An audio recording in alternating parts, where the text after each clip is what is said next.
새남자의 주식 레시피. 네, 여러분 오늘 중국 증시가 많이 하락해서 걱정들 많이 하셨죠? 저희 새남자의 주식 레시피 카페에 윤정두 대표께서 지난 7월 달에 7월 말에 우리나라 중국 증시와 연관성 그렇게 많지 않다라고 해서 머니투데이에서 방송했던 파일이 있습니다. 이 파일을 올려드릴 테니까 한번 들어보시고 더 많은 자료와 영상으로 보고 싶으신 분은 네이버에서 새남자의 주식 레시피 검색해주세요. 글로벌 증시의 흐름, 지난주 내내 유럽 증시 급락을 했고요. 그리고 다우 쪽, 미국 쪽도 조정을 받았습니다. 물론 뭐 니케이 쪽도, 일본 쪽도 조정을 일부 받았습니다만 내용이 좀 석연치 않습니다. 그렇죠? 그러다 보니까 많은 분들이 힘들어 하시는데 이럴 때일수록 오히려 투매에 동참하시기보다는 조금 더 객관적인 관점에서 조금 더 방어적인 한 발짝 물러서서 조금 더 넓게 보시는 전략을 수립하시는 게 어떨까 이렇게 말씀드립니다. 일단 어제였죠. 어제 중국 증시가 8%대 하락이 나왔습니다. 이러한 그 하락이 나오다 보니까 시장에서는 모든 조정폭을 중국 쪽에 갖다 붙이는 그런 일이 있었는데 과연 중국 문제가 국내 증시까지 다시 한번 뒤흔들 수 있는 건지 그 부분에 대해서 화면 보면서 차분하게 설명드려보도록 하겠습니다. 자, 준비한 화면 놓고 보여드리면서 설명드리게 되면요. 결론적으로는 뭐 중국 증시에 대한 부분 여러분들께 전혀 문제 없다라고 말씀드릴 수가 있는데 중국 쪽의 그 급락, 변동폭 자체가 8% 이상의 흐름, 그런 흐름들이 자주 있었다는 겁니다. 자, 한번 자세히 보시죠. 7월 27일 중국 증시의 폭락인데요. 국내 증시 3시까지 진행될 동안에는 중국 증시 3% 수준의 조정폭이었습니다. 3%에 조금 못 미쳤죠. 그런 하락 낙폭이 마감 무렵에 8.48%까지 급락을 했어요. 그래서 2007년 2월 이후에 하루 최대 폭락치 8년 5개월 만이다. 여기까지 내용 좋습니다. 근데 어떤 부분이 문제냐면은 이렇게 끝나고 난 이후에 유럽 증시 개장되지 않습니까? 유럽 증시가 조정을 받았단 말이에요. 근데 그 조정폭이 뭐 독일 같은 경우에 하루에 4%의 등락도 나오는 국가인데 조정폭이 뭐 1%, 2% 이런 수준의 조정임에도 불구하고 그냥 초저녁부터 중국 증시가 폭락해서 유럽 증시도 조정받았다. 이런 식으로 기사를 쓰고요. 그리고 다우지수, 나스닥, S&P 전부 마찬가지입니다. 오늘 아침 기준에서, 그러니까 어제 새벽이죠. 전부 조정을 받아서 끝났어요. 하지만 이 부분에 대해서 또 해석 부분이 과간이 아닙니다. 중국이 8%대 급락이 나왔기 때문에 이러한 부분 때문에 미국 증시조차도 급락이 나왔다. 과연 그럴까요? 오늘 전체적으로 예전에 계속 말씀드렸던 내용들 다시 보여드리면서 전혀 브릭스 시장에는 관심을 안 두셔도 된다. 전혀 문제 없다. 이 부분 다시 설정을 해드리겠습니다.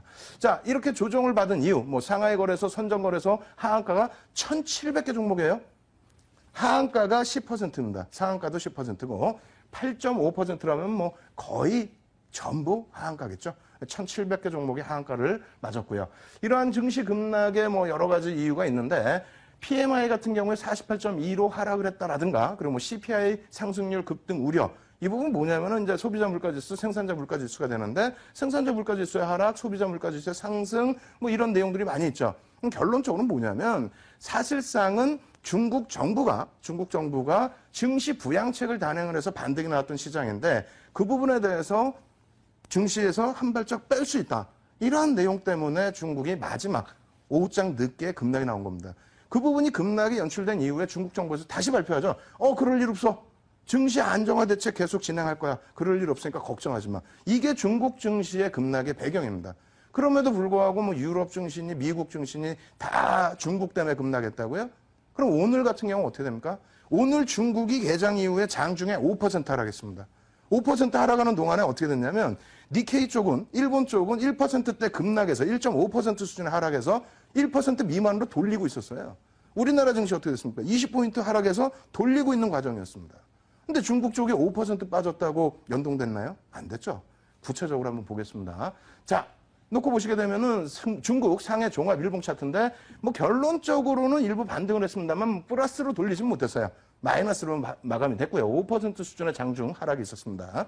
그리고 이 부분이 과연 선진지수와 연동폭이 있느냐라고 말씀을 드리면 자, 저 왼쪽부터 한번 쭉 보여드리도록 하겠습니다. 기준점 잡은 부분이 저희 연구원 들어가면 또 온나요? 매번 여러분들 기준 뭐라고 잡아드려요? 대세 상승 랠리는 어디부터라고요? 2002년 말부터 2003년 초입니다. 왜 그러냐면 그때부터 글로벌 경기가 살아났습니다. 제대로. 그래서 2003년부터 보여드리는 게 맞는데 어찌됐건 뭐 2004년 1월이라고 써 있으니까 그대로 놓고 본다면요. 선은 다우지수의 월선 차트입니다. 그리고 이 봉 차트는 중국 상해 지수입니다. 어떻게 됐습니까? 중국 쪽은 2005년까지 조정이었어요. 멀리서 보니까 조정폭이 얕은 것 같지만 50% 수준의 조정이었단 말입니다. 글로벌 증시가 상승하고 있을 때. 그리고 나서 2005년도 바닥 찍고 부의 재분배라는 타이틀 아래 중국 증시에 대한 부양책을 막 갖다 넣어놨죠. 중국 정부가. 그렇게 되면서 이상 폭등 랠리가 나왔던 거예요. 그 이후에 IPO 물량이라든가 보호예수 물량의 출회. 그 부분 때문에 급락이 나왔고 그 이후의 흐름도 놓고 보세요. 쭉 흘러가다가 결과적으로는 선진지수 움직임 탄력을 받을 때 상하이지수 어떻게 합니까? 못 움직였어요. 움직이지는 못했어요. 그리고 올해 들어서 작년 10월 저점을 찍고 작년 10월 저점 대비해서 100%의 상승 랠리 이후에 이번에 급락 났다 할지라도 얼마 조정받았습니까? 절반 조정받고 그 다음 돌리고 있는 과정입니다. 꼬리 있잖아요. 꼬리. 이해되세요? 선진시장과 중국 브릭스 시장과의 연동성 없습니다. 중국 경제에 대해서 논하는 것은 있을 수 있겠지만은 중국 증시 때문에 영향받았다 그런 무책임한 얘기가 어디 있습니까? 다시 보여드릴까요? 다른 쪽도 보여드리겠습니다. 나스닥도 마찬가지예요. 똑같이 한번 분석해 보세요. 똑같이 연동폭이 있느냐?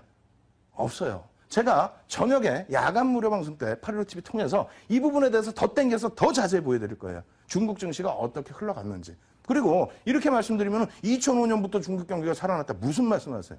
90년부터 중국 경기는 살아나 있었고요. 2000년 넘어서면서 두 자릿수 성장이 나온 겁니다. 그럼에도 불구하고 못 가던 증시였어요. 아시겠죠? 자, 추가적으로 또 놓고 봅니다. S&P 500 지수 똑같아요. 똑같다는 것이 연동성이 제한적이라는 겁니다. 그리고 독일입니다. 독일과도 마찬가지예요. 어떻게 됩니까? 독일 지수 움직일 때 상하이 지수 못 갔습니다. 그리고 10월 말부터 해서 100% 상승 이후에 절반 조정, 그리고 다시 되돌림. 아시겠죠? 자, 일본 니케이 지수 어떻습니까? 동시간대에 같이 움직여요. 우리나라도 움직이고 일본도 움직이고 9시부터 출발 같이 합니다. 중국 쪽 10시 반에 개장했을 때 흐름 전혀 다르죠? 무슨 연동이 있습니까? 또 보실까요? 항생입니다. 홍콩 항생지수 같은 경우에 같은 국가잖아요. 예?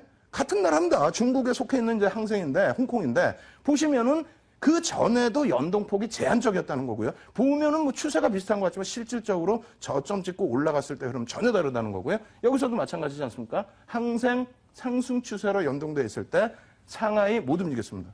상하이가 주축이라면은, 중국이 주축이라면은 당연히 이쪽도 못 가고 있어야 되겠죠. 오히려 하락을 하고 있어야겠죠. 아시겠죠?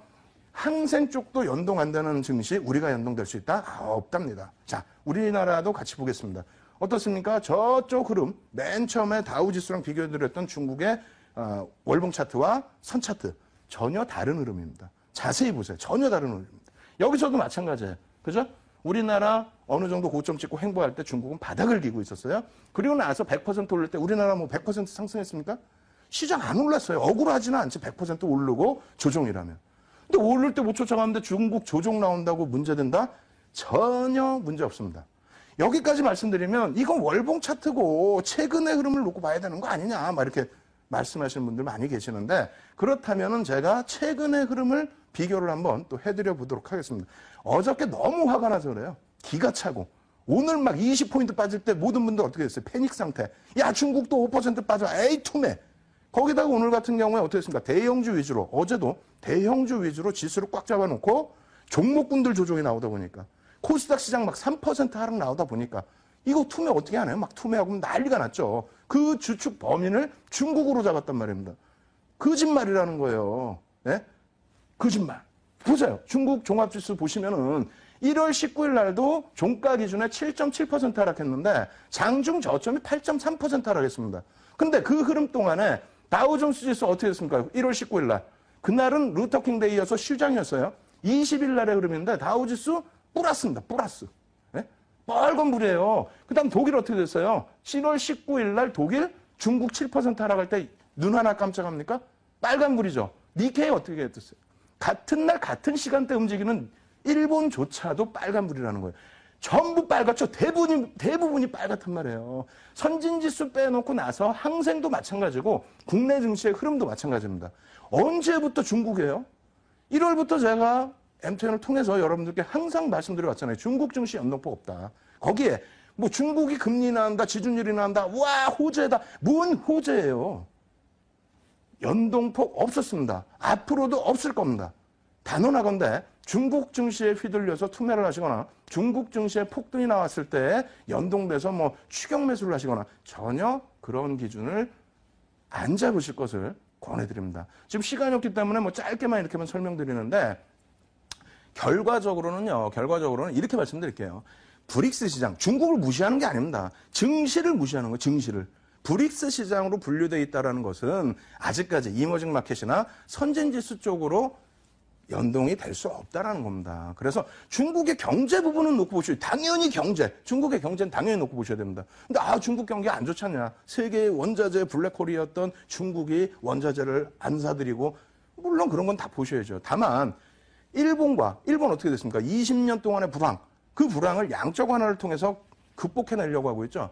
유럽 쪽 어떻게 돼 있어요? 지금 내년까지 양적 완화를 추가적으로 진행하겠다고 하지 않습니까? 거기도 마찬가지로 경기 굉장히 안 좋은 상황이에요. 사실은 미국과 영국 정도가 금리를 인상하겠다 할 정도로 경기가 좋아진 상태이고요. 중국 쪽의 경기의 흐름 안 좋아진 상태에서의 부분도 부양책과 여러 가지 대책 부분에 있어서 개선해 나갈 수 있다라는 부분에 대해서도